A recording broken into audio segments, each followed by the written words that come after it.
Assalamualaikum warahmatullahi wabarakatuh. Halo teman-teman, saya Muhammad Khairul Amri, mahasiswa Hukum Ekonomi Syariah, Fakultas Syariah UIN Kiai Haji Ahmad Siddiq Jember.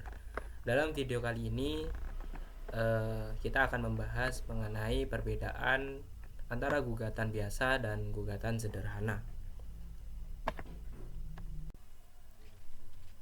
Dalam materi yang saya pelajari yang telah dijelaskan oleh dosen kita, yakni Ibu Siti Nurholila sebagai dosen pengampu mata kuliah praktek peradilan semu, yang menjelaskan mengenai dua mekanisme penyelesaian perkara perdata di pengadilan, yaitu gugatan biasa dan gugatan sederhana. Kedua jenis gugatan ini memiliki tujuan yang sama, yaitu untuk menyelesaikan sengketa antara pihak melalui proses peradilan. Namun, keduanya ini memiliki perbedaan dalam prosedur maupun waktu penyelesaian dan syarat pengajuannya. Yang pertama ialah gugatan biasa. Gugatan biasa merupakan prosedur penyelesaian perkara perdata yang menggunakan tahapan persidangan secara lengkap. Prosedur ini digunakan untuk perkara yang tidak memenuhi syarat gugatan sederhana atau perkara yang tidak memiliki kompleksitas yang lebih tinggi. Dasar hukum mengenai gugatan biasa ini dapat ditemukan dalam HIR pasal 118 yang mengatur bahwa gugatan diajukan ke pengadilan yang berwenang sesuai dengan domisili tergugat. Selain itu, di dalam lingkungan pengadilan agama, dasar hukum penyelesaian perkara ini diatur dalam Undang-Undang Nomor 7 Tahun 1989 tentang peradilan agama yang diubah dengan Undang-Undang Nomor 3 Tahun 2006 dan Undang-Undang Nomor 50 Tahun 2009.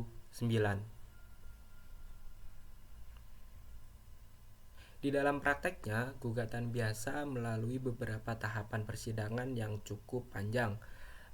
Dari tahapan tersebut dimulai dari pendaftaran gugatan, penetapan majelis hakim, pemanggilan para pihak pada sidang pertama, dan kemudian dilanjutkan pada proses mediasi, pembacaan gugatan, jawaban tergugat, replik dari penggugat, dan duplik dari tergugat.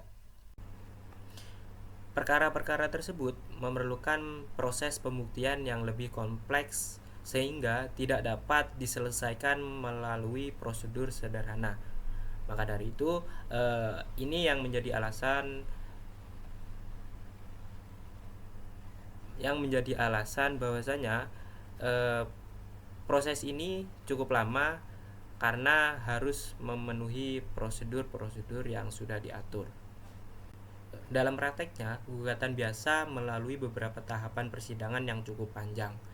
Tahapan tersebut dimulai dari pendaftaran gugatan, penetapan majelis hakim, pemanggilan para pihak, dan kemudian dilanjut pada sidang pertama yang terus dilanjutkan dengan proses mediasi, pembacaan gugatan, jawaban tergugat, replik dari penggugat, duplik dari tergugat, kemudian tahap pembuktian, penyampaian kesimpulan, hingga akhirnya dalam proses tersebut hakim menjatuhkan putusan.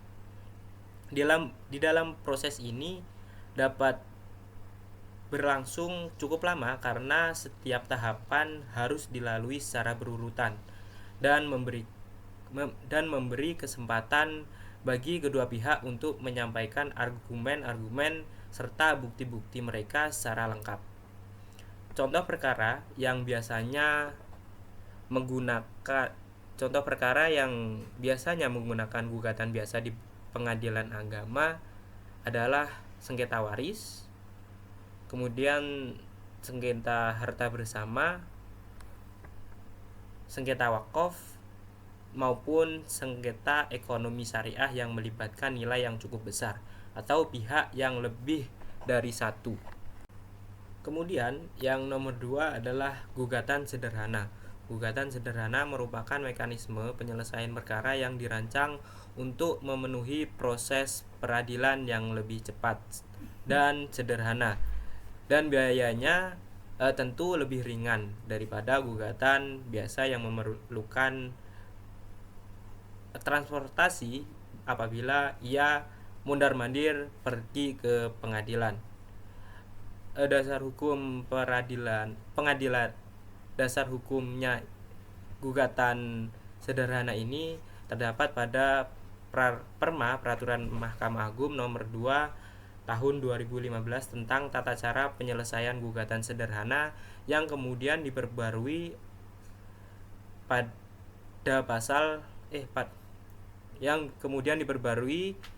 melalui Perma nomor 4 tahun 2019. Di dalam pasal 3 Perma nomor 4 tahun 2019 dijelaskan bahwa gugatan sederhana dapat digunakan untuk perkara wan prestasi atau perbuatan melawan hukum dengan nilai gugatan maksimal 500 juta. Selain itu, terdapat beberapa syarat lain, yaitu para pihak harus berada dalam wilayah hukum yang sama, jumlah pihak tidak terlalu banyak, serta objek sengketa harus jelas dan tidak terlalu kompleks. Salah satu perbedaan penting antara gugatan biasa dan gugatan sederhana ini adalah pada proses persidangannya. Di dalam gugatan sederhana, perkara yang diperiksa oleh hakim dalam gugatan sederhana perkara diperiksa oleh hakim tunggal dan proses penyelesaiannya dibatasi paling lama 25 hari kerja serta sidang pertama. Sejak sidang pertama, dan juga prosedur yang digunakan juga lebih sederhana karena tidak melalui tahapan replik duplik seperti dalam halnya gugatan biasa. Dalam contoh perkara yang diajukan pada gugatan sederhana ini seperti sengketa nasabah dengan koperasi syariah,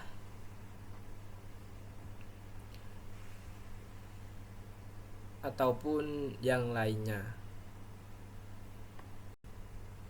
Contoh perkara yang dapat diajukan melalui gugatan sederhana ini, salah satu contohnya adalah sengketa antara nasabah dengan koperasi syariah terkait pengembalian dana simpanan yang tidak dibayarkan, atau sengketa transaksi jual beli yang nilainya tidak terlalu besar. Di dalam kasus tersebut, penggugat dapat mengajukan gugatan sederhana karena perkara tersebut termasuk wan prestasi dan pembuktiannya relatif mudah dan tidak cukup besar, memakan biaya. Jika dapat disimpulkan bahwasanya gugatan biasa ini cocok untuk perkara dengan nilai yang cukup besar, sedangkan gugatan sederhana ini lebih cocok untuk perkara-perkara ringan atau sederhana dan para pihak membutuhkan penyelesaiannya yang lebih cepat. Mungkin itu dari perbedaan antara gugatan biasa dan gugatan sederhana di pengadilan. Semoga video ini dapat membantu teman-teman memahami hukum acara dengan lebih mudah. Dan apabila ada kesalahan atau kesalahan pasal ataupun kesalahan yang saya ucapkan, teman-teman bisa langsung komen dan bisa membenarkan apa kesalahan yang saya katakan. Kurang lebihnya mohon maaf. Assalamualaikum warahmatullahi wabarakatuh.